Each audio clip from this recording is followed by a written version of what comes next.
leyendo, vamos a intentar hacerlo más o menos ameno. Hay algunas cosas, quizá algunos de los que me seguís lo habéis visto, otros no. He agregado algunas cosas también, pero también sucede algo, creo que es interesante aclararlo antes de comenzar.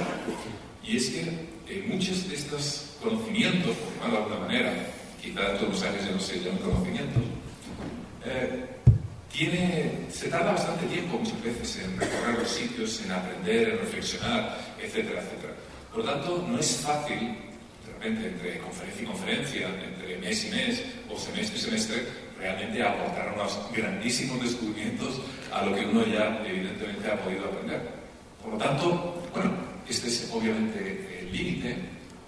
Al otro lado del túnel, os voy a ir enlazando algunas ideas con otras para que veáis el por qué, los que habéis leído el límite, tiene una sustanciosa diferencia respecto al otro lado del túnel.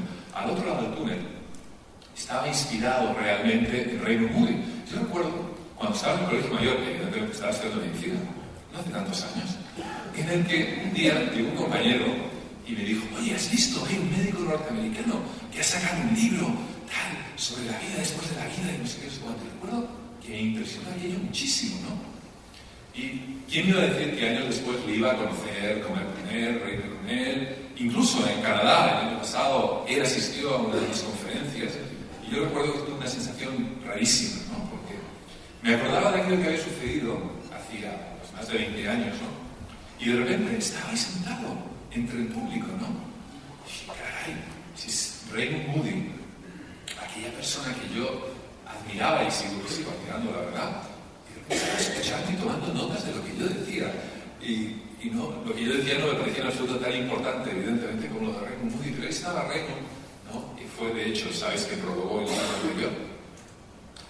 Y lo tomé como referencia, la verdad, ¿no? Me empezó a interesar cada vez más el tema, lo típico, ¿no? De la muerte, el túnel, la sensación de placidez, encontrarse con los antepasados, la luz, etcétera, etcétera.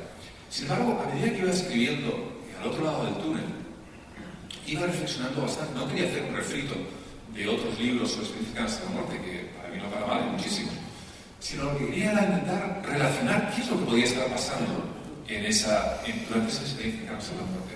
Y quizá el éxito al otro lado del túnel fue de alguna manera enlazar las sensaciones, las historias que muchas personas nos iban contando con algunos factores de tipo neurológico que podían explicar, pero, y ahí es donde comenzó mi duda, podía explicar tan solo de una manera parcial aquellas experiencias. Para eso hay que estar muy abierto de mente. Y es una cuestión difícil, porque todos tenemos prejuicios, absolutamente todos, para bien, para mal, a favor o en contra, pero es muy raro ser neutral en prácticamente cualquier cosa de la vida. Se necesita un verdadero entrenamiento a la hora de ponerte en cuestión hasta tus propias ideas.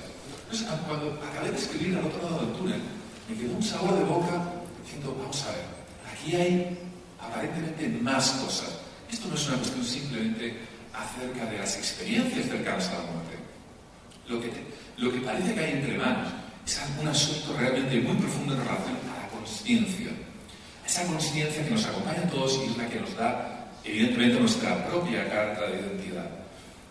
Esa idea, inicialmente, de decir que tenía cierto prurito a la hora de comentarla con algunos otros compañeros, incluso con Raymond Moody, pero tuve la suerte de volverme a encontrar otra vez con Raymond. Me encontré con Stanislav Grof, con Hameroff en Nueva York, con Sam Parnia y algunos otros científicos de primer nivel, Peter Fenwick en Inglaterra, y yo, en medio de la conversación, les dejaba caer esa idea: oye, ¿y esto de la experiencia cercana a la muerte, no creéis que realmente lo que hay que investigar más, esto es ya hace unos años, sobre el tema de la consciencia? Era una pregunta, un punto de trampa, porque la mayor parte de ellos se dedicaban a las experiencias cercanas a la muerte puras y duras. Con lo cual me miraban, dicen, pero al final casi todos, o prácticamente quiero recordar que todos, me daban la razón. Decían, sí, José Miguel, realmente lo que hay que investigar en esta cuestión es la consciencia. Entonces, comencé a abandonar lo que es la propia descripción, ¿no?, de esa caída, de un accidente, de la experiencia extracorpórea, del túnel, el desdoblamiento, la sensación, el sonido, etcétera, etcétera. Y fue cuando realmente comencé en un momento determinado a pensar distinto. Yo creo que pensar distinto es una de las virtudes si eres científico, modestamente hablando. Intentas pensar de una manera distinta, ¿no? Cuando todos van en una corriente determinada, tú dices, ¿y si no fuese así? Por supuesto que te puede llevar muchísimos chascos y mucha parte de las veces no suele ser así, pero de vez en cuando suele ser así. Por lo tanto, ¿por qué lo llamé el límite? Llamé el límite porque fui recopilando durante todos estos años justamente experiencias, pero no cercanas a la muerte, sino experiencias personales de tipo científico, a medida que iba visitando los mejores centros relacionados con temas de consciencia, con aquellas personas que habían llegado justamente en sus conocimientos al límite de ese tipo de cuestiones.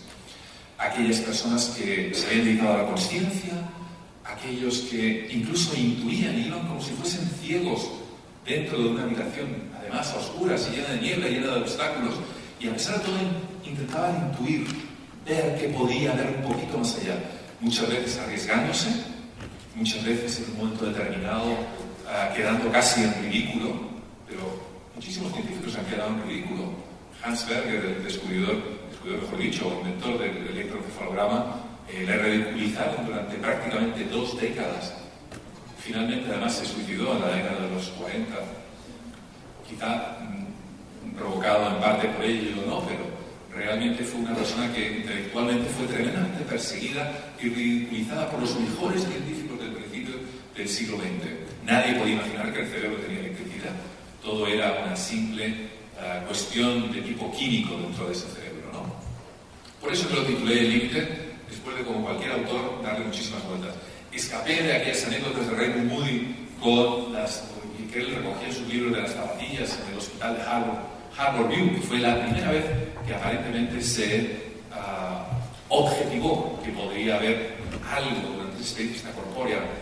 Alguien relató que había visto unas zapatillas en la esquina de un hospital en otra ventana, cosa que visualmente en línea recta era imposible de ver mientras se encontraba en una parada cardíaca. Es una de las anécdotas más recogidas. Pero bueno, comencé a escapar de ese tipo de anécdotas que seguían repitiéndose de otros estudios que apuntaban a que era un problema de aumento del dióxido de carbono en la sangre por la asfixia, que era quizá producto de medicamentos. Por el contrario, por ejemplo, como experimentos del Karolinska acerca del desdoblamiento, que es verdad que se puede hacer. De hecho, estamos actualmente enlazando un grupo en Cataluña con otro en Canadá, porque vamos a hacer una serie de experimentos con realidad virtual para producir experiencias extracorpóreas de manera artificial. Pero no dejan de ser experiencias de tipo artificial. El que alguien sienta que se desdobla y ve cosas desde arriba o desde otro lado, cuando ha sido inducido artificialmente, ¿es igual que una experiencia cercana a la muerte? Esa es la gran cuestión. Sam Parnia. Huí también de Sam Parnia, con el que estuve varias veces, y la última este verano en el Stony Brook Hospital en Nueva York. Sam Parnia puso, como sabéis los que estáis al tanto de este tipo de temas, pantallas en la parte superior de las salas de resucitación, pero me pareció de todos, a su vez, relativamente primitivo. Grayson ya lo había hecho, Kenny Sartori lo había hecho con láminas, en definitiva, que más da unas pantallas por mucha electrónica que lleven, o con unas láminas pintadas al carboncillo o con lápices de cera. O las bonitas historias de Eben Alexander, por ejemplo, que me parece sabéis que es un neurocirujano con serie de experiencias en la muerte, y las expresó, ha escrito una serie de libros y que han sido bestseller en Estados Unidos y en gran parte del mundo. Muy interesante, desde luego, pero explica acaso todo esto, la profundidad del tema de la consciencia. A medida que iba terminando, como os he dicho, al otro lado del túnel, una serie de ideas iban agolpándose una y otra vez, y noches y noches de insomnio y correos electrónicos para allí y para acá, con los que aparentemente son los mejores científicos, o que al menos están en punta de lanza, como también Dean Radin, ahora hablaremos de él, en el Noetic Institute en California. Sam Hameroff, por ejemplo, con la famosa teoría de los microtúbulos, en el que supuestamente se genera la consciencia. Luc Montagnier, por ejemplo, también se ha agregado a este carro. Luc Montagnier, premio Nobel por el descubrimiento del virus del SIDA, del VIH, con el que en su día ya mantuve correspondencia. él se ha agregado también al carro de quizá parte de nuestro ADN, ese ADN basura o ADN sucio, actúa de alguna manera como si fuese una especie de antena para poder sincronizar con otras dimensiones de nuestra consciencia. Es decir, ¿hacia dónde va encaminado todo esto? Evidentemente hacia un concepto que quizá algunos de vosotros manejéis, que es la consciencia no local. ¿Qué es eso de la consciencia no local? Realmente es una definición revolucionaria para definir que quizá nuestra consciencia no se encuentra en su totalidad encerrada en esa caja de calcio que es nuestro cráneo. Con todo ello, y a partir de que iba viendo todo este tipo de cuestiones y discutiéndolas con otros científicos, fue cuando decidí, evidentemente, cambiar de rumbo. Sí, sigo con el proyecto Túnel, lo sigo, lo leo, de vez en cuando intervengo, la verdad que en ocasiones quizá menos de lo que debiera, pero fue cuando me interesé mucho más por el tema de esa consciencia, ¿no? ¿Quiénes somos? ¿De dónde venimos? ¿A dónde vamos? ¿Dónde está nuestro yo? ¿No? Ese yo que muchas veces intentamos reconocer. ¿Dónde está, o dónde estábamos, o si acaso dónde estamos en la continuación de dónde estábamos, y el precursor de hacia dónde vamos? Para ello, en ese cambio de rumbo, y cambié radicalmente, dejé a Raymond Moody atrás, en sus creencias, sigo todavía de vez en cuando intercambiando información con él, pero dije, vamos a ver, esto hay que darle otro viso de investigación. Y os voy a contar un pequeño secreto. Yo investigo para mí. Esto suena egocéntrico, egoísta. No. Yo creo que es como cualquiera que tengáis un hobby o un gran interés, ¿no? Entonces, lo hacéis por placer, porque a vosotros os gusta, y por lo tanto luego podéis compartirlo, evidentemente, en un libro. Cuando escribo libros, aparte de para cederlos a la editorial, como es lógico, lo hago para ordenar realmente lo que voy aprendiendo. Si no, tendría un verdadero cacao en la cabeza. Es la única forma, como si fuese una especie de diario de a bordo, en el que voy vertiendo todas aquellas cuestiones y voy poniéndolas más o menos esquematizadas. Cuando llegué a esa especie de cambio interior, fue hace aproximadamente 3 años que me decidí a encontrarme con el doctor Michael Persinger. Claro, tampoco es fácil, realmente sabes que hay alguien en Canadá, le has visto alguna vez en la televisión, en programas como The Wormhole de Morgan Freeman, y en Discovery Max tiene otro nombre en España, no recuerdo ahora mismo, pero tiene que ver con Orígenes del Universo o una cosa así. Entonces, has visto un montón de veces a Michael Persinger y de repente un día te atreves y le llamas por teléfono. Y bueno, le llamas por teléfono y encima se pone Michael Persinger y le explicas que quieres verle, que quieres preguntarle, no sé qué, no sé cuánto, y de repente, claro, estás casi temblando, ¿no?, al teléfono y te dice, pues venga, vente para acá. Y fue lo que hice. Me fui a Sudbury, a la Laurentian University, un sitio muy bonito en Canadá. Ese debe ser el único día de sol que tuvo Sudbury en los últimos 10 años. O sea, esas fotos de Estocolmo muchas veces, ¿no?, que aparece precioso, la gente manga corta, etc., ¿no? Es el único día que están los fotógrafos preparados con un pie en la calle. Bueno, pues esto es Sudbury, y Sudbury no es así. Sudbury es siempre nublado, en pleno verano, necesitas llevar jersey, anorak, etc., en pleno agosto. Pero bueno, esa es la Universidad de Sudbury, una universidad, la verdad, muy bonita, con lagos, bosques, etc., y el edificio es este de aquí a la izquierda, con el maldito parking que hay que estar siempre saliendo para poner el papelito en cuestión, que parece que no tiene pleno verano, pero bueno. Y al profesor Michael Persinger, que es hoy por hoy, desde el punto de vista, uno de los mejores neurocientíficos que hay a nivel mundial. La verdad que es el que más sabe sobre esto. He conocido un montón de gente. Neurociencia dirigida en relación al estudio profundo de la consciencia. Por supuesto que está Damasio, etcétera, en California, que estudia los sustratos neurológicos de esa consciencia. Pero Michael Persinger va más allá, a esos límites donde nadie prácticamente ha explorado. Lleva así un par de décadas. Da la casualidad, bueno, mala casualidad, que la Laurentian University es católica y Michael Persinger de vez en cuando entra en colusión con algunas cuestiones. El propio Casco de Dios, entre paréntesis, no le puso ese nombre Michael Persinger. Se llama Casco de Core, pero un periodista inglés, un nombre mucho más vendible, ¿no?, comenzó a llamarlo así, luego Playboy también se hizo eco de la noticia de que había ese caso, etcétera, etcétera, etcétera. Y Michael Persinger, bueno, pues aunque parezca mentira, como curiosidad, sus libros no se pueden encontrar en la biblioteca de su propia universidad. Lo que hablamos de lo políticamente incorrecto, es decir, todos cuando hay una presión de una mayoría, los que en un momento dado intentan sacar la cabeza en ocasiones, pues son decapitados, ¿no? Pero bueno, a pesar de todo le tienen ahí, porque es uno de los, sinceramente, de los mejores científicos. Él es norteamericano, escapó de la guerra de Vietnam a la hora de ser enrolado, era objetor de conciencia, se fue a Canadá y desde entonces lleva allí, pues imaginaros, ya hace por lo menos 40 años que acabó la guerra de Vietnam, ¿no? La famosa puerta EC002, que aparece, que los que no estén metidos en ajo, os dará exactamente igual si es 002 o 001 o 7, pero es el famoso laboratorio que aparece en todas las páginas web, en todas las revistas de neurociencia, ¿no? El famoso despacho del doctor Michael Persinger. Ese no he podido evitar con una foto de su despacho.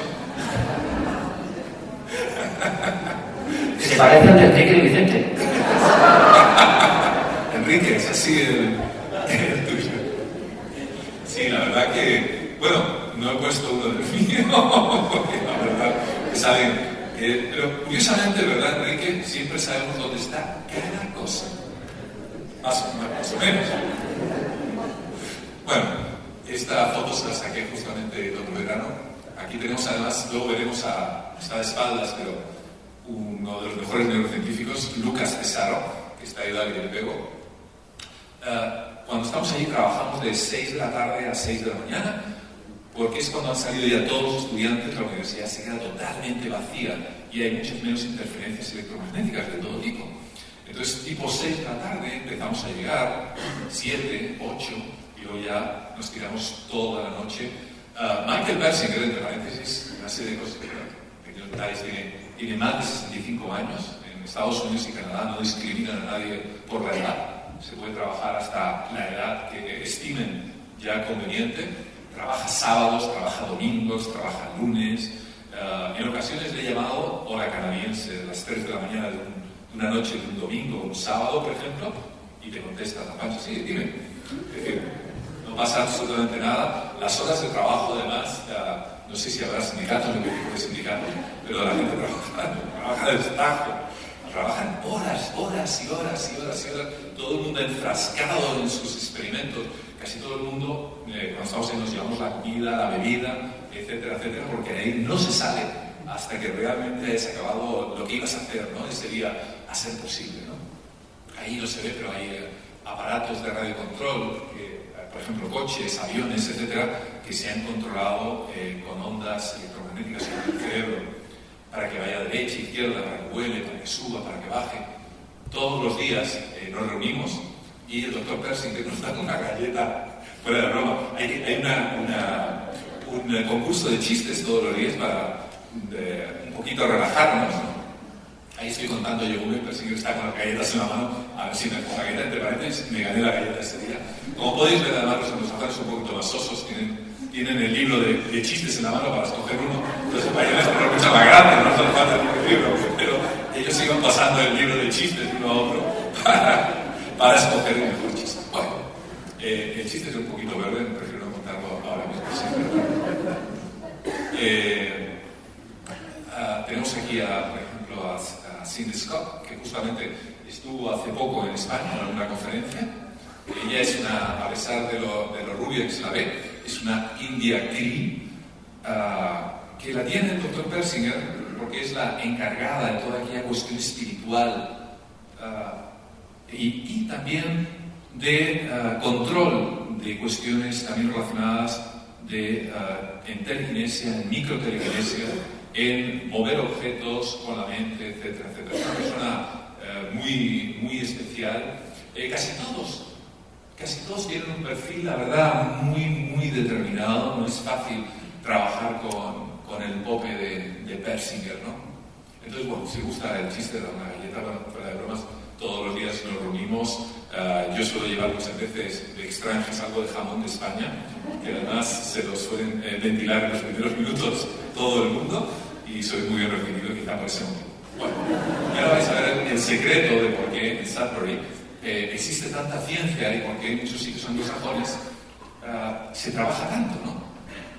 Esta es una imagen de un viernes o sábado por la noche en el centro de Sudbury, de una noche de verano. Como podéis ver, está desolado, como si hubiese caído una bomba de neutrones.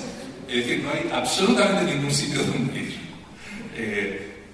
El mejor sitio donde se puede estar es en la universidad, estudiando, trabajando, etcétera, etcétera. Y no es broma, esta foto la saqué yo un viernes o sábado por la noche. Bueno, sigamos con lo nuestro. Tenemos estimulación magnética transcraneal, existe todo tipo de aparatos. Una de las cámaras de Faraday más grandes que hay de todo el hemisferio norte, es prácticamente como todos unos 5 por 4 metros aproximadamente, muy muy grande, pero montones de aparatos. Y ahí fue cuando comencé a hacerme las preguntas acerca de qué es la consciencia. Parece mentira, pero es algo que se vierte en el límite. No tenemos especialmente claro, porque parece mentira al día de hoy, en pleno siglo XXI, qué es la consciencia.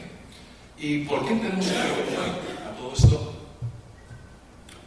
he saltado. Consciencia no tienen todos los animales. Hay elefantes, delfines, los primates, curiosamente las urracas, son capaces de reflejar, de saber que en su reflejo son ellas mismas.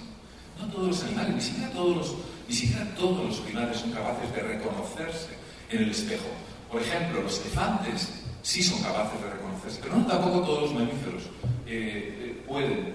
Y quizás sea la principal característica de la consciencia. Aquí tenemos, por ejemplo, un elefante que está mirándose una manchita, una cruz que se le ha hecho en un lado de la cabeza, y está tomada desde el lado opuesto de un espejo unidireccional, en el que empieza a verse su mancha, empieza a tocarse, empieza a reconocer realmente que es el mismo el que se está tocando, ¿no? Esto es una gran cuestión dentro del tema de las neurociencias, no es una cuestión banal. Y para ello, una vez que comenzamos a ver y a pensar acerca de qué es la consciencia y qué es lo que podemos hacer con ese cerebro, qué otro significado, qué otro valor le podemos dar, pues realmente, y fue quizá uno de los mayores descubrimientos que tuve con Persinger, es utilizar el cerebro como si fuera una verdadera interfaz, como si fuera una antena con todo aquello que nos rodea. Pero además, y hay lo importante, bidireccional. Y digo bidireccional porque incluso, aunque dijese unidireccional, también es rechazado por muchos científicos ortodoxos. Para la mayor parte de los científicos ortodoxos vivimos encerrados en nuestro cerebro y de ahí no se sale ni tampoco se entra nada. Pero no podemos olvidar que, para empezar, por supuesto que tenemos los 5 sentidos, más o menos, el que nos influye, nos pueden influir muchísimas cosas. Habéis oído hablar de los sonidos binaurales, de multitud de frecuencias, también tanto de tipo lumínico, vibratorio en un momento dado contra la piel, los corpúsculos de Pacini, que en un momento dado lo habréis notado cuando habéis ido a una discoteca, por ejemplo, y empieza a vibrar todo y llegáis a notar hasta en la piel, ¿no?, las vibraciones. Entonces todo eso altera nuestro cerebro. Entonces nos planteamos lo siguiente. Vamos a ver la primera parte y es lo que estamos trabajando durante estos últimos años. Por un lado, temas de arqueoacústica. ¿Cómo nos alteran en un momento dado los sonidos de aquellas cuestiones que nos rodean? Para ello, y ahí es donde viene la famosa anécdota de la navajita suiza, nos fuimos a una cueva. Iker tuvo la deferencia de invitarnos a un grupo de colaboradores y dije, esta es la mía, no solamente vamos a hacer turismo o espeleología, sino vamos a aprovechar, porque en esa cueva había, y ahora veréis, una sala donde al parecer se realizaban rituales por parte de chamanes hace miles de años. Y a propósito, recuerdo que en una de las ocasiones cuando íbamos uno de esos días cambiando de cueva en cueva y era de noche, recuerdo así que la noche estrellada, y de repente los dos pensamos más o menos lo mismo. Pensamos acerca de cómo se sentirían hace miles de años esos ancestros nuestros primitivos cuando de repente mirasen al cielo, viesen todo oscuro, viesen una verdadera bóveda de estrellas. ¿Qué interpretación, no?, le daría? Luego hubo otra ocasión dentro de la cueva, no sé si recuerdas que también los dos nos miramos cuando los sonidos, y pensamos, en ese instante los dos hemos pensado lo mismo. Y en ese instante además hay algo no escrito que está en conexión entre nosotros. Sí. Sentimos un estremecimiento, y estoy seguro que mucha parte del público lo habrá sentido en otros momentos, ¿no? pero salir de una cueva es como salir del útero de la madre profunda nuestra, y daba la sensación de que estábamos con algunos ramos de lo que ellos tuvieron mucho más intensificado, porque imaginaros a aquellas personas sin nada de lo tecnológico, sin nada de lo ideológico, sin nada de lo que nos ha apartado de esa verdad, ¿no? Y yo creo que esa visión del cielo, que no recordaba ahora porque me olvido de todo, doctor, pero esa visión del cielo contigo fuera de la cueva fue un momento de esplendor de esos impresionantes, ¿no? Inolvidables. Luego hubo otro, ¿no? Cuando estábamos dentro, justamente, cuando Neonimus estaba tocando, de repente éramos, yo sé que suena un poco extraño, ¿no? Pero éramos habitantes primitivos de aquella época. Lo que hizo Carmen, ¿te acuerdas? Sí. Con las sombras. Efectivamente. Ahora lo vamos a ver porque tengo alguna imagen. Bueno, sigamos porque todo está relacionado con todo, ¿no? Y creo que es una de las mayores virtudes en ciencia, si quieres a interrelacionar y a buscar los eslabones entre unas cosas y otras. Estas cuevas están en el norte de España, cerca de Santander. Cuando empezamos a ilustrarnos, empezamos a documentar todo esto, descubrimos a posteriori que para empezar la montaña donde se encontraba la cueva obedecía a una fórmula propia de la regla áurea, esa regla que en un momento dado rige la belleza en la naturaleza. Fue un descubrimiento interesante. ¿Y por qué nos pareció interesante? Pues por algo muy sencillo. Entre multitud de montañas, que hay todas de roca caliza, nuestros ancestros decidieron escoger esta, porque esa les hizo tilín, perdónenme la expresión, dentro de su cabeza, muy probablemente en relación al resto de las montañas que se encontraban en el paisaje. Estos son otros ejemplos de reglas áureas. La verdad que la entrada a las cuevas era un tanto difícil. Enrique de Vicente se portó como un campeón, además, igual que el resto del equipo, Carmen, etc. No era fácil la verdad la cuestión, era tremendamente enrevesado. Incluso en algún momento dado temimos por nuestra integridad. Pensamos que si alguien se recogía, hay algunas escenas que no están recogidas en este vídeo, pero que en una de ellas justamente parecía un canal, recuerdas, un canal de parto. Había que meterse, retorcerse, girarse y alguien tenía que tirar del otro lado, ¿no? Si no, imaginábamos eso, si nos hubiésemos roto un fémur o cualquier cosa, yo no sé cómo se podía haber salido de ahí. Y hubo un momento, doctor, Enrique lo pasó muy mal, hay un momento que se estrecha. Nosotros preguntamos a un ginecólogo, ¿recuerdas? Eso me impresionó muchísimo. La propia forma donde se entraba a los aparatos, es decir, una parte de la cueva podía tener una vitalidad más o menos cotidiana. Estas cuevas, curiosamente, la mayoría eran sagradas, solo entraba el chamán o los chamanes, se adentraban hacia el límite de lo conocido. Imaginaos cómo puede ser su viaje con una mínima antorcha por esa oscuridad, pero me llamaba mucho la atención que muchas de estas zonas donde está lo importante, el meollo de la cuestión, es forma como de vagina, doctor. Sí. Y cuando había que salir a ayudar uno a otro, y lo preguntamos al doctor Casas, un ginecólogo, la forma era la que tú sacas un niño de... Entonces pensamos, daba la sensación de meterte en la madre de algo y salir de ella. Efectivamente, de hecho, los que tengan formación de tipo médico sabrán que cuando el niño se encaja, rota a 90 grados, luego vuelve a salir otra vez, se encaja a la nuca, bajo la sínfisis pubiana, y vuelve a rotar otros 90 grados, ¿no? Era exactamente el movimiento que había que hacer, entrar, rotar, entrar, volver a rotar y finalmente salías al otro lado con bastante dificultad. Bueno, ahí estamos estoy con Iker. Después de unos 40.800 años, un montón de tiempo, muchísimas rastros de tipo humano, dedos marcados en las paredes con óxido de hierro, más dedos, manos completas, bisontes.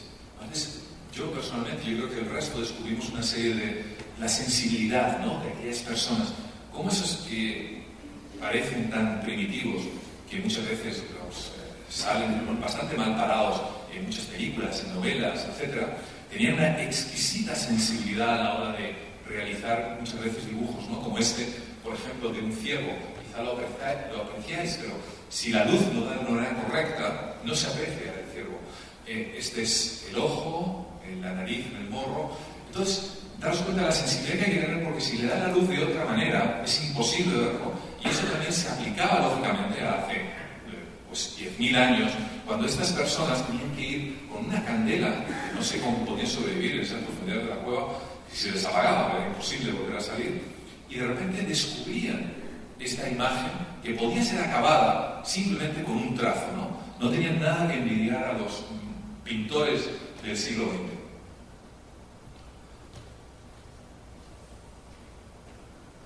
Bueno, esta quizá es una de las figuras, ¿no?, más notorias en el que una estalagmita ha sido tallada manualmente, la parte superior, de manera que cuando se iluminaba desde un lateral, se obtenía realmente esta figura, ¿no?, tan quizá antropomórfica, con una especie de cuerno, ¿no?, que la verdad que impresionaba, porque además la sombra podía tener varios metros de longitud. Incluso, si os fijáis, aquí no sé, quizás está demasiado iluminado, pero en esta zona estamos iluminando, Carmen la está iluminando en este momento, y podéis ver esta figura como no solamente en un momento determinado se proyecta, sino al mover la luz titilante, parece que adquiere vida y empieza literalmente a moverse de un lado al otro. Era tremendamente impresionante en esta cueva tan profunda, en esa soledad absoluta, de repente ver esto. Y nos dimos cuenta, y ahí fue el momento que nos miramos, que sin quererlo, porque hemos empezado a jugar, a experimentar, estábamos reproduciendo lo que había ocurrido quizá hace 10, 15 o 20.000 años. Nos dimos cuenta, caray, esto seguro que lo hacían en aquel momento, porque era de sentido común, ¿no? Nuestra propia manera de pensar, nuestro impulso neurológico, el que tenemos heredado desde hace miles de años, nos llevó a hacer exactamente lo que nuestros ancestros seguramente hicieron en aquel momento. Doctor, si me permites, porque esto es muy impresionante. Interviene cuando quieras, por favor. Bueno, sí. Yo te estoy aquí bombardeando. Está mi ego que tengo que intervenir en los días. Ya me conocen. No, si es para que, evidentemente, yo soy muy fan de esto, claro. Doctor, y si recuerdas que es lo impresionante, también la doble visión, ¿no? Lo que tú representas, la heterodoxia valiente. ¿Qué decía la ortodoxia de esta figura? Esta caverna era conocida. Esta caverna está habitada por menos de 40 y pico mil años. Es que es irnos casi a otra humanidad. Pero este salón gigantesco da la impresión de que estaba casi acolmatado para que allí se contaran las historias del mundo. Sí. ¿Qué ocurre? ¿Qué decía la ortodoxia? Fijaos la visión, es que esta letra es muy bonita. Había dos franjas, no sé si vas a contar tú al doctor, ¿no? Pero había dos franjas negras en la pared donde estoy viendo la figura. O sea, oficialmente, la ciencia durante 45 años decía sala A con dos franjas negras. Bueno, así pasó hasta que Chema Ceballos, el guardián de esas cuevas, hombre entusiasta y enloquecido, como acaban todos los que están en las cuevas, porque seguramente conectan con áreas del cerebro muy desconocidas, me cuento un día una cosa que me puso los pelos de punta. Me dijo dos cosas, me dijo, ojo, y nos lo dijo, cuidado con el virus de las cuevas que siempre vuelves, y así me ha pasado. Pero él una vez, como tantas miles de veces, dejó desconectada la luz, la tenue luz artificial, que para que puedas ver el camino llega hasta esta zona, como habría hecho doctor en los últimos, desde el año 66 estaba ese hombre. Imaginaos también la vida de ese hombre, solo en esa cueva, enseñando a los pocos turistas, se vuelve a su casa. Otra vez la cueva. La cueva era su hogar, la cueva era como su esposa, ¿no? Y entonces le ocurrió que un día me dijo, Iker, sentí el mayor estremecimiento que he sentido en mi vida. Iba con mi linterna, hacía lo que hacía cada noche, era noche, y cuando llega a la sala que tantas veces he atravesado, donde solamente la ciencia nos dice que hay dos franjas negras, él dice, yo siento que el espíritu de la cueva se ha manifestado. Por vez primera, 40 años después, 40 años a diario sin ver eso. Y es que su linterna había tocado justo en la zona donde esa piedra, que por cierto tiene un monstruo, tiene una especie de figura tallada en la piedra que provoca la sombra, no es casual, hay una especie de hombre bisonte que debía ser algo muy idolatrado. Podemos hablar quizás de uno de los primeros dioses antes de cualquier religión. En esa piedra que me enseña el doctor Gaona, por la parte de delante, aunque se ve muy mal, hay un bisonte catalogadísimo, conocidísimo, labrado. y la cara de un bisonte, que esto hay que enfocar, esto es como la psicofonía, no hay que enfocar bien tiene el morrete, el ojo grabado y la cabeza. Bueno, pues ese día Chema Ceballos comprobó algo que ningún científico después de 40 años había observado, porque no estaba con esa mirada, doctor, porque no tenía esa sensibilidad. Dijo, ostras, el chamán de la cueva. Y esa imagen que hemos visto danzar se le manifiesta, a veces saca como las manos, tiene el cuerno, va como una joroba, va danzando. ¿Sabéis dónde encajaba esa figura para que tuviera dos patas? En las dos líneas negras, que durante 40 años eran un escrito más de la visión científica, hasta que la visión sensible les proporcionó la vida real. Esas dos rayas sin sentido, no eran dos rayas, eran las dos patas de un animal, Dios, diablo, lo que sea, que guarda esa cueva y que solo se podía manifestar con una mente que nosotros ya no tenemos. Efectivamente. Eso recuerda en alguna ocasión alguna anécdota que he contado, por ejemplo, de mis estancias en Mali, en el que las personas, algunos en el campo, son capaces, por ejemplo, de identificar huellas y cosas así. Y la mayor parte de los que no estamos acostumbrados, ni nunca hemos visto prácticamente una huella de un animal, las miramos, pero no sabemos apreciarlas o identificarlas. El tema de la sensibilidad y la mente abierta creo que es fundamental en todo este tipo de cuestiones, el dejar esos prejuicios, ¿no? La ciencia muchas veces creo que nos deja literalmente deslumbrados por el conocimiento y abandonamos ese yo interior que lleva miles de años de evolución. Hace un mes y pico, 2 meses, en Mont Sinai, por ejemplo, descubrieron que los nietos de aquellos que estaban en campos de concentración padecían alteraciones de tipo mental o en su comportamiento, a pesar de que nunca hubiesen conocido a sus abuelos que habían estado en campos de concentración. Es uno de los hallazgos, ha pasado más o menos desapercibido en algunos medios, que ha salido publicado en revistas científicas. Es una cosa que me ha llamado tremendamente la atención, porque tiene una carga brutal, ¿no? Es decir, hay algo, hay cosas que se van heredando, hay cosas que hasta un pájaro sabe fabricar su nido aunque no haya visto a ningún otro pájaro. La ciencia no ha sido capaz de explicar cómo es posible que conocimientos tan sutiles los tengamos. Y esos conocimientos de nuestros ancestros, y ahí quizá la bondad de lo que acaba de decir Iker, los llevamos, ¿no?, cada uno de nosotros dentro. Es cosa de saber bucear, de no negarlo desde que somos niños, ¿no? Y vamos a seguir. Bueno, digo, me quedo en el momento.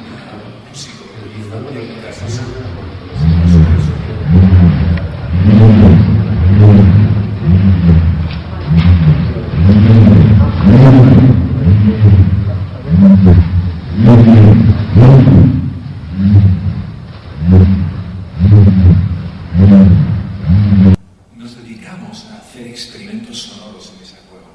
La cueva tenía a un lado, justamente enfrente, este ser, esta especie de bisonte, con ese cuerno brutal, con esas sombras.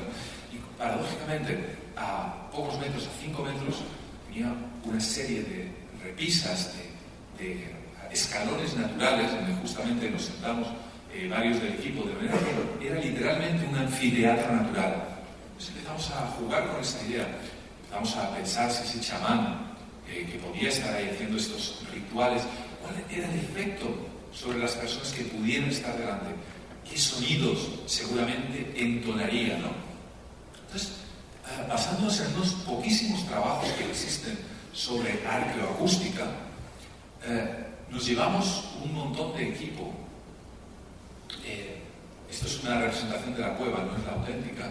Unas altavoces, un amplificador, en el cual emitíamos frecuencias y eran recogidas por un micrófono omnidireccional de tipo científico, la verdad, muy especial, que se ponía al otro lado de la cueva. Entonces nos dedicamos a emitir sonidos, frecuencias, a partir de 20 hercios, que son las audibles, de 20, 30, 40, de 10 en 10 hercios, hasta prácticamente los 20.000 hercios, que es el tope que aproximadamente la mayor parte de nosotros, si tenemos bien el oído, podemos escuchar.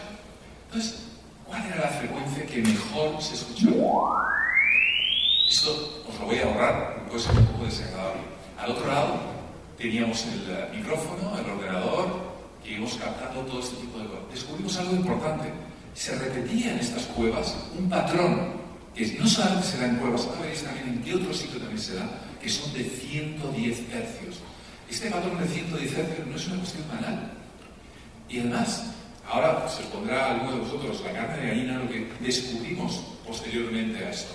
Estos 110 hercios era la frecuencia que mejor rebotaba en las paredes de la cueva. Es decir, cuando el chamán en un momento dado entonase cánticos, cuando aplicase algún instrumento, cuando hiciese cualquier tipo de sonido, los que se encontraban justamente al otro lado, que es donde habíamos puesto el micrófono omnidireccional, recibían esta frecuencia la más intensa de todas.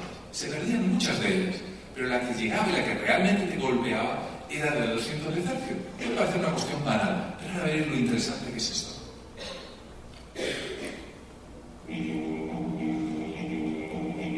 Este es un didgeridoo australiano, rico en frecuencias de 110 hercios. Ahora vais a ver a Don Hill, un profesor de Sudbury. Es experto en arqueoacústica, uno de los pocos que hay en todo el mundo. Seguí un poco bajo. Si podéis subir el sonido, a lo mejor.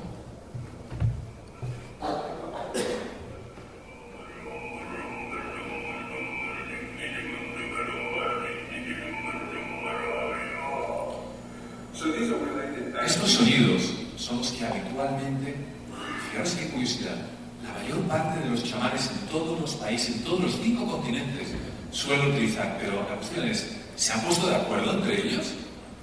¿Se han enviado correos electrónicos? ¿Cómo es posible que casi todo el mundo haya o utilice este tipo de frecuencias? ¿Acaso aquellos en la cueva tenían una serie de aparataje científico, ¿no?, como para poder en un momento determinado medir esta frecuencia? Claro que no, pero es muy sencillo de entender. En un momento dado, cuando se comienzan estos sonidos, hay algunos literalmente que molan más desde el punto de vista espiritual. ¿Y por qué sucede esto? Esto fue quizá uno de los mejores hallazgos. ¿Por qué? Porque empieza un cambio de dominancia hemisférica del hemisferio izquierdo al hemisferio derecho. Aumenta la creatividad, aumentan las emociones con los 110 hercios. Y esto sucede en estas voces e instrumentos de baja frecuencia. Y sobre todo el hemisferio derecho controla los sentimientos, las sensaciones. Y esto es quizá una de las claves de la cuestión.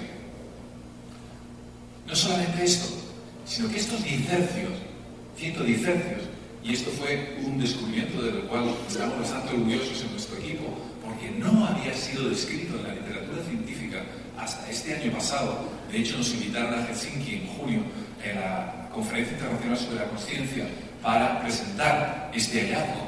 Esto desplaza 49,63 centímetros esta onda sinusoidal. Esto dirá, bueno, ¿y qué que tenga 49? Bueno, vais a ver el porqué. Esto es la publicación que la verdad que ha dado la vuelta al mundo. Uno de los primeros autores, junto con Nicolas Rouleau, Caswell, Pesaro, Burke y Schumacher, que son de la Laurentian University. Ha sido uno de los propósitos de las publicaciones dentro del mundo científico de la consciencia. Digo que cada 2 por 3 tiene unos correos electrónicos de donde lo has publicado con el número de hits que tiene, ¿no? Una de las más visitadas en los últimos meses. ¿Por qué? Porque justamente la circunferencia de un cráneo en el Homo sapiens, fijaros lo que tiene, exactamente o muy parecido a esos 49 centímetros de micro. ¿Qué quiere decir esto?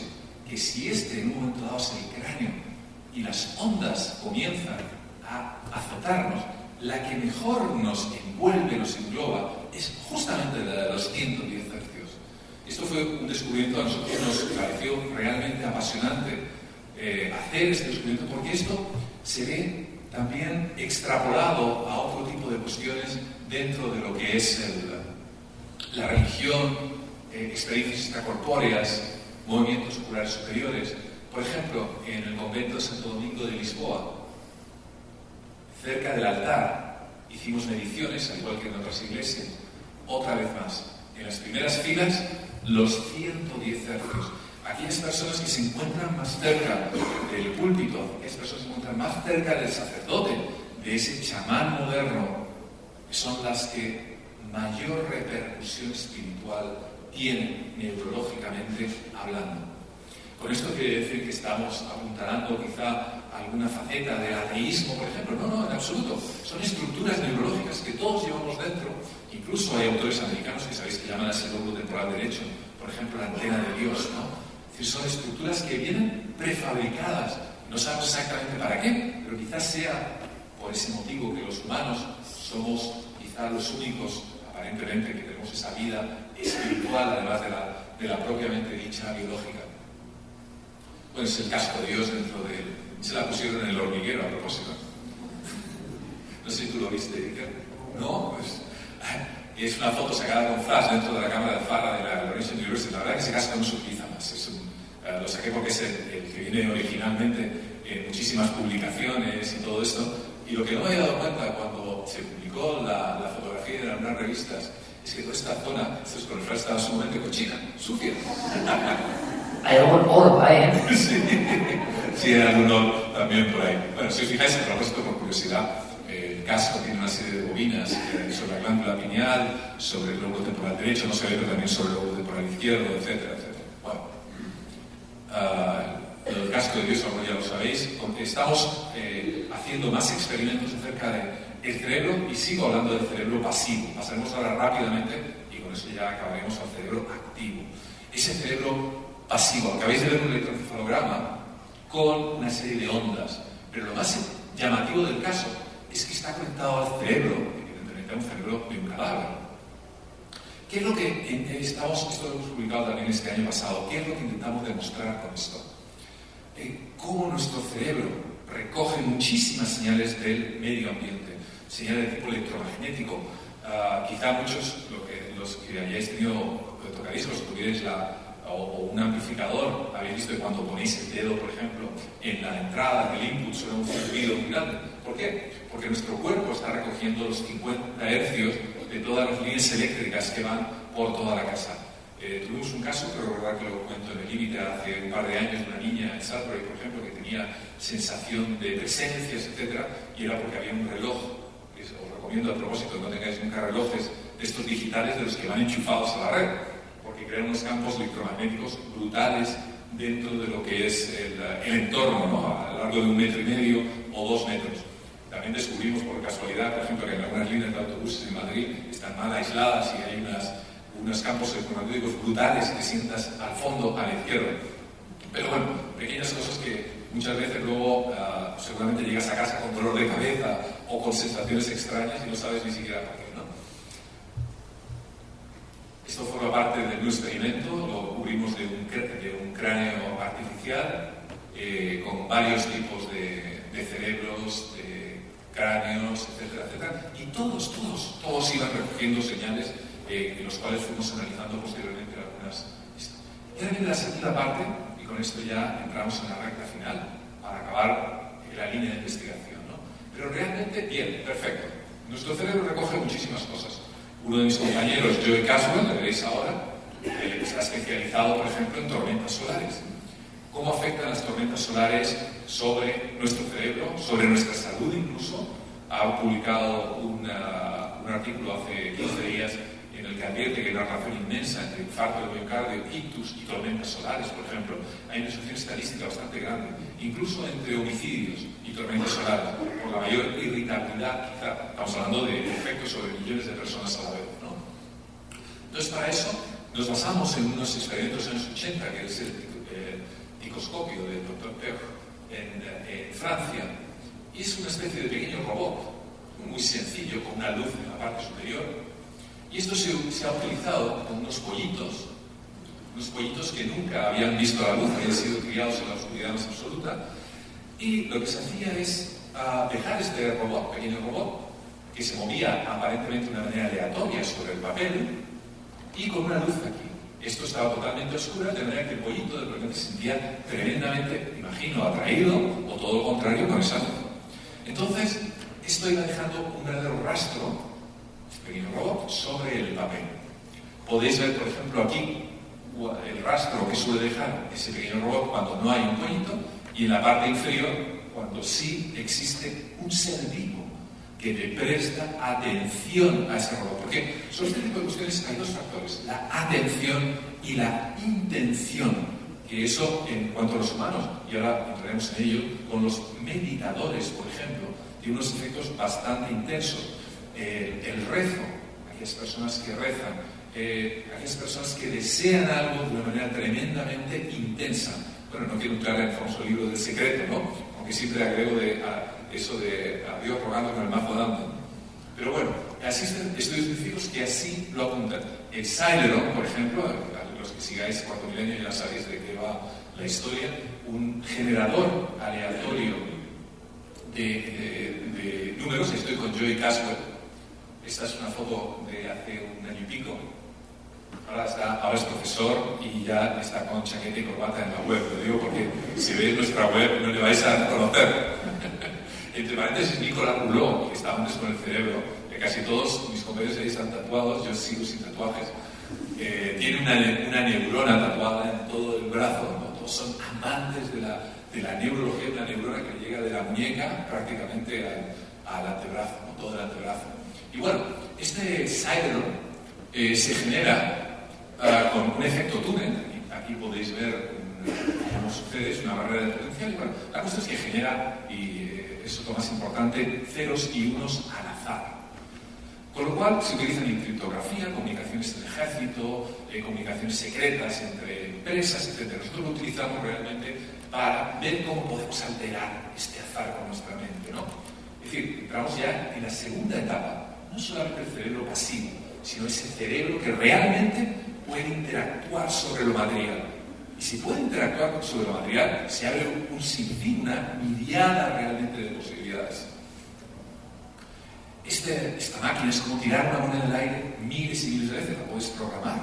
Te genera unas matrices de números de ceros y unos, y evidentemente, si todo está en un momento determinado, equilibrado, si tiras 1.000.000 de veces una moneda al aire, pues más o menos 500.000 saldrá cada, 500.000 cruz. Bien, perfecto. Es decir, más o menos tiene que salir como esta línea verde, ¿no? Mientras que si sobrepasa este P mayor que 0,05 o menor de 0,05, quiere decir que estadísticamente algo está influyendo sobre esa moneda, ¿no? Quizás se tira la moneda de una manera determinada, hay una corriente de aire, etc. En este caso estamos hablando de una máquina electrónica, evidentemente, que está totalmente encerrada dentro de una caja metálica. Hemos publicado varios artículos sobre esto en revistas científicas. Uno de ellos ahí tenemos al propio Joey Caswell dentro de una cámara de Faraday, con unas bobinas enormes, rodeándole, y en la parte central donde pone el Rec Device es un Celeron. Hemos podido observar que cuando en un momento determinado se activan las bobinas y se aísla al individuo, también se altera nuestra capacidad en un momento dado de microtelequinesia, que es como se denomina este fenómeno, y también ahí agárrense la telepatía. Como si de alguna manera los campos electromagnéticos potentes que interfieran y además encerrados dentro de una cámara de Faraday evitan justamente todo este tipo de experimentos con telepatía. No funcionan.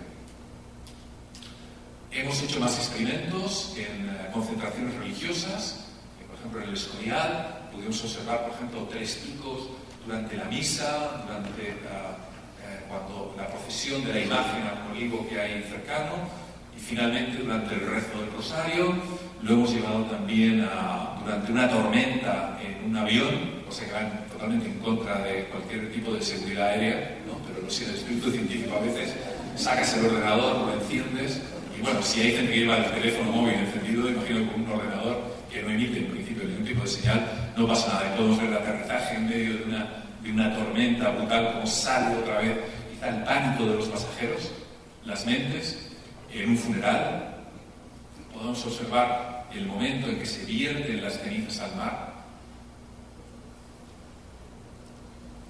Lo hemos llevado también a un convento de clausura, lo tenemos aquí debajo justamente del altar. Sí, bueno, una pequeña anécdota. Me arrodillé para programar el ordenador y todas las monjitas se arrodillaron a mi lado.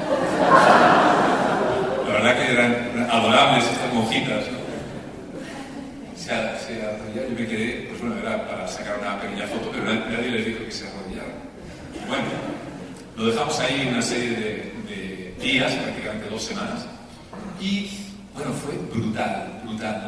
Había una narración cuando las monjitas entraban en aquella sala. Además, desde el punto de vista científico, estas monjitas eran ideales, porque sabíamos exactamente a qué hora se levantaban, a qué hora comían, a qué hora rezaban, cuándo cantaban, cuándo rezaban el rosario. Perfecto, sabemos exactamente lo que hacían cada uno de los días. Encontramos una asociación estadística, como podéis ver ahí, vamos, sale de la media del punto de vista, pero salvaje. En otros momentos también salía de lo que es la media, no me voy a meter en gráfico ni nada. Mirad, por ejemplo, ¿no? Brutal. Nos llevamos también, empezamos a tener una serie de ideas. Yo la casualidad me encontré con Dean Radin, el director del Noetic Institute de California, y le dije, oye, Dean, ¿ha hecho alguien algún experimento de estos en un matadero? Me miró. Dijo, pues no, es nuestra inventiva latina, ¿no? Dijimos, pues esta es la mía. Entonces nos fuimos a uno de los mayores mataderos, segundo o tercero mayores de Europa, que está en España, muy cerca de Madrid. Matan miles y miles de cerdos todos los días, ¿no? Además, nuevamente, científicamente es fantástico, porque ahora os explicaré por qué. Bueno, empujaban a los cerdos por un pasillo, nada más bajarse del camión, con una picana eléctrica, muy sensible a los animales, apenas se ve nada.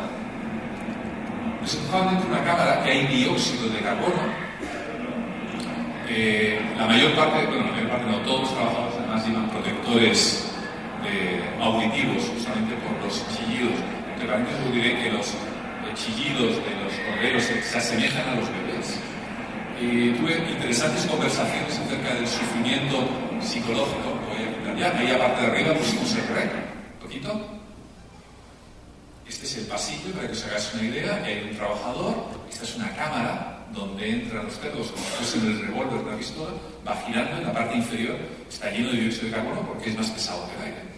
Entonces se atontan, pierden la consciencia y a la salida son inmediatamente sacrificados cuando supuestamente están inconscientes. Entonces pusimos nuestro generador de números aleatorio en la parte superior de la cámara, donde son prácticamente sacrificados y donde los cerdos además tienen, la verdad sea dicha, es decir, yo entiendo que a muchas personas pueden o no les gusten los toros, pero eso es porque no han estado en un matadero, se lo aseguro. El pánico, el miedo, la acumulación de heces, de sangre, de orina, etc. Y la comunicación entre los cerdos se puede realmente vivir en el aire. Hay una comunicación entre unos que no quieren avanzar y los obreros, los trabajadores que los empujan, y sabiendo, estoy totalmente convencido que saben exactamente hacia dónde van. Era un sitio ideal.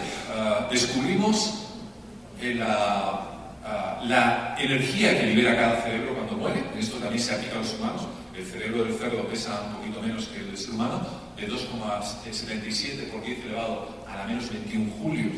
Parece poca energía, pero estamos hablando de miles y miles y miles de animales que son sacrificados. Y ahí viene lo interesante. Van dejando una impronta electromagnética en su entorno. Esto es lo más que podemos probar a día de hoy. Seguramente hay muchas otras cosas que podemos hablar, pero por lo menos hemos podido probar esto. No sé, de hecho, dio pie a otro artículo también que ha dado la vuelta al mundo, que es justamente en una large scale animal mortality, un matadero, vamos, ¿no? ¿Qué es lo que sucede dentro de un matadero cuando se van sacrificando y qué sucede respecto al cerebro? También fantástico, ¿no? En el tema de las monjitas, y no es por comparar, pero tenían unas horas, evidentemente, más todo computarizado, sabemos a qué hora empezaban, a qué hora acababan, exactamente cuántos cerdos eran sacrificados, cuándo había que hacer el mantenimiento de las máquinas, etcétera, etcétera. Y observamos cosas realmente muy interesantes, con unas significaciones estadísticas, en algunas ocasiones brutales. Había asociaciones entre la muerte de los animales y esas alteraciones, y ahí viene, yo creo que es el quid de la cuestión, ¿no? Sobre unos aparatos, es decir, algo salía de ese cerebro que alteraba al aparato. Nuestro mundo psicológico, mental, neurológico, espiritual, podemos llevarlo como nos dé la gana, pero alteraba la materia. Ese es el quid de la cuestión. Tenemos ahí, por ejemplo, nuevamente, esto es la línea cero, para que os deis cuenta, es decir, tiene que ver una línea por arriba y por abajo de una manera más o menos distribuida. No quiero entrar en más detalles. Bueno, estamos ya acabando. Una de las líneas de investigación que tenemos para este año, porque tenemos dos, es la construcción de un sistema de láser que permita en un momento determinado influir sobre su trayectoria. Deep Radio Noetic ha hecho ya algunos experimentos prácticamente con meditadores, desviando haces de rayo láser. Estamos justamente ahora mismo en el diseño de todo el sistema. En la segunda cuestión en la que estamos inmersos es en la sincronización de cerebros a larga distancia. Lo habíamos hecho en Sudbury a 30, 40 kilómetros. Lo hicimos este verano a 6.000 kilómetros de distancia. Ya ha salido una publicación. Hicimos un experimento de enlazamiento con esto que tiene, bueno, no se le ve muy bien, pero tiene un toroide, es decir, una especie de bobina sobre la cabeza, conectada. Tenemos una serie de ordenadores sincronizados con un reloj atómico en Sudbury, en Madrid y en Berlín. Entonces lo que hicimos fue ver cómo influía en un momento dado, sincronizábamos. Aquí se emitía una serie de frecuencias en el toroide y se sincronizaban en un momento determinado Berlín con Canadá, Madrid con Canadá y viceversa, ¿no? Entonces encontramos, hay algunas, poco porque eso fue justamente ya cuando se iba a publicar el libro, no hay mucha chicha en el libro, pero hay alguna referencia al mismo. Observamos cómo comenzaban las sincronías, cómo comenzaban en un momento determinado los cerebros a vibrar de la misma manera en un lado y en otro, hasta el punto que en uno de los casos, no recuerdo la verdad si lo refiero en el libro o no, pero sin saber por supuesto quién había al otro lado, el de Berlín no sabía quién había en Canadá, ni el de Madrid sabía quién había en Canadá, ni el de Canadá quién había en Madrid, y viceversa, ¿no? En uno de los casos, que fue realmente impresionante, la persona que se encontraba en Canadá era zurda, mientras que los que nos encontramos en Madrid eran diestros, ¿no? Pues fue muy curioso porque el de Canadá, al acabar en videoconferencia, comenzó a relatarnos, a la vez que justamente de Madrid, en este caso, perdón, de Berlín, comenzó también a relatarnos, cómo el zurdo comenzaba a perder fuerza en su brazo izquierdo y a la vez el diestro comenzaba a perder fuerza en su brazo derecho. Una cosa muy interesante. A la vez que también evocaban imágenes distintas. Se hacían unos test, escribían qué es lo que veían, se grababa todo en vídeo, etcétera, etcétera, etcétera. Y bueno, este es nuestro grupo, alguno que tenga interés, el darting.org. Somos 12 científicos en varios lugares del mundo, la mayor parte en Canadá y en Estados Unidos. Y con esto doy por terminada una aproximación más o menos de lo que habéis podido encontrar en el libro, ¿no? Como veis, ahora quizá entendéis por qué se llama el límite, ¿no? Porque realmente nos acercamos al límite del límite del límite.